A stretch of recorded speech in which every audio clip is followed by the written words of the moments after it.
Hezbollah और Israel जंग एक बार फिर खतरनाक शिद्दत इख्तियार कर गई। इसराइल की जानिब से अब तक की सबसे बड़ी खबर निकल कर सामने आ गई। हिजबुल्लाह ने एक मरतबा फिर इसराइल के शहरों के अंदर तबाही मचा दी है और इस बार बहुत सारे मज़ाइल हिजबुल्लाह ने इसराइल के शहर हिफा के अंदर दागे हैं, जिसके नतीजे में बहुत ज़्यादा तबाहियाँ हुई हैं और इसके साथ फौजी भी मारे गए हैं और कुछ सिविलियंस भी मारे गए हैं और गजा की पट्टी पर भी तबाहियाँ मची हुई हैं। आज की इस वीडियो में तमाम तर चीज़ें तफसील के साथ आपको बताएंगे। छोटी सी गुजारिश है कि वीडियो को लास्ट तक ज़रूर देखिएगा और हमारे चैनल राइट पॉइंट को सब्सक्राइब करें और साथ में मौजूद बेल आइकन को भी प्रेस करें ताकि आने वाली हर नई वीडियो आप तक बर वक्त पहुँचती रहे। तो आइए नाजरीन चलते अपने सो टॉपिक की तरफ। नाजरीन मोहतरम आपको बताते चलें कि इसराइल के अंदर खसूसन हिफा शहर के अंदर अफरा तफरी मची हुई है। लोग नेतन्याहू का रेजिग्नेशन मांग रहे हैं क्योंकि नेतन्याहू बातें तो बड़ी बड़ी करते हैं, लेकिन बात यह है कि इनकी बातों के अंदर किसी भी किस्म का कोई दमखम नहीं होता और ना ही इसराइल के अवाम अब नेतन्याहू से सेटिस्फाई है। आपको बताते चलें कि इसराइल के अंदर ब्लैक आउट है, मतलब पूरे शहर के अंदर बिजली का ब्रेकडाउन है और जहाँ भी लाइट नज़र आती है नाजरीन वहाँ हिजबुल्लाह मज़ाइल गिरा देता है।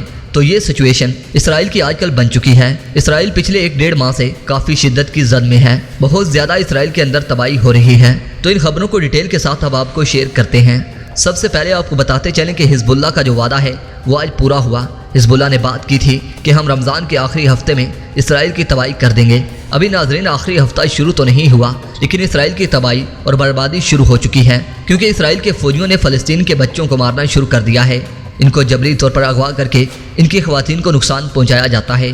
तो गजा की पट्टी पर फ़लस्तीनी और इसराइल के फौजियों के दरमियान अब काफ़ी झड़पें जारी हैं और इतलात ये हैं कि हमास और हिजबुल्लाह के कुछ जंगजू हैं वो गजा की पट्टी पर मौजूद हैं। वहाँ से फिर इसराइल के फौजियों को निशाना बनाते हैं। सैकड़ों की तादाद में इसराइल के फौजी इन हमलों में जांबाक हो चुके हैं, लेकिन इसराइल वाले डर के मारे और शर्मिंदगी के मारे अपने नुकसान को दुनिया के सामने जाहिर नहीं कर रहे क्योंकि इसराइल वाले समझते हैं कि इनका मुल्क जो है वो मज़ाइल फ्री है, यानी कोई भी मज़ाइल बाहर से आकर इनको हिट नहीं कर सकता।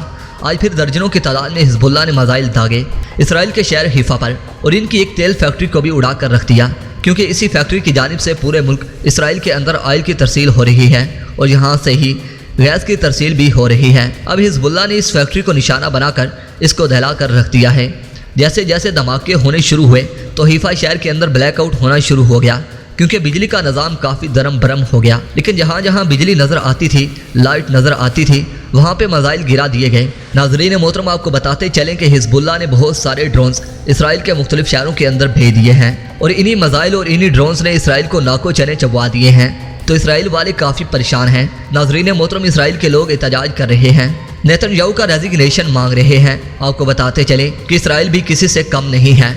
इसराइल के जो मोसाद के चीफ हैं जिनका नाम हफ्सी कोहीन है, जो कि अमेरिका के अंदर मौजूद हैं, अमेरिका के सदर बाइडन से इनके डिफेंस सेक्रेटरी लॉयड ऑस्टिन से इन्होंने बातचीत की है। वहाँ पर बैठकर ईरान के अंदर एक निशाना बनवाया गया है। ईरान की एक केमिकल फैक्ट्री थी। तो नाजरीन आप समझिए कि ये अगले का बदला हो रहा है, एक मुल्क दूसरे पर और दूसरा मुल्क पहले पर अटैक करता है। तो ईरान और इसराइल के दरमियान जो शिद्दत आ गई है जंग की, ये अगले लेवल पर अब जाएगी। और ईरान के सुप्रीम लीडर आयतुल्लाह खमीनी ने हिजबुल्लाह और हमास के चीफ को खतूत भी लिखे हैं ताकि इसराइल के खिलाफ ये दोनों ऑर्गेनाइजेशन हिजबुल्लाह और हमास वाले अच्छे से अटैक कर सकें, इनको दहला सकें। नाजरीन मोहतरम वीडियो पसंद आने की सूरत में को लाइक कीजिए और दोस्तों से शेयर कीजिए और कमेंट सेक्शन में पाक हुई जिंदाबाद और फ़लस्तीन जिंदाबाद का नारा ज़रूर कमेंट कीजिएगा। नाजरीन मोहतरम इसके साथ इजाज़त चाहूँगा। अपना और अपने का ढेर सारा ख्याल रखिए। अल्लाह निगहबान।